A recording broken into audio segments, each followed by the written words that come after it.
Ay, ang problema kasi, di ba, ilang beses na kayo na... Teka lang, ilang beses na kami dito. Ba't yung pa kasi naglalagay pa kayo, alam niyo naman bawal. Wala naman sila nakipagtalo sa dito eh. Kaya nga sinasabi ko nga sa'yo. Magandang lang nga eh. Alin? Alin dyan? Nasa loob na nga, kaya nga sabi ko, wag lang kayo mag-i-extend, di ba? Pwede naman natin tanggalin, gusto mo ba? Oo. Paraon. Ang sa amin, wag yung harangan para meron maiwan dyan. Yan na, on.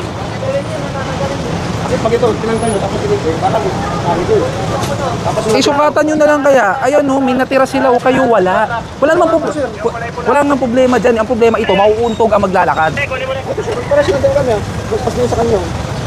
Nasaan yung bangketa nila? Sige nga. Slope, di ba?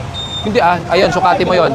Kaya nga ang tagal na kasi niyan, hindi naman natin pwede baguhin yun dahil kayo ang gumawa niyan eh.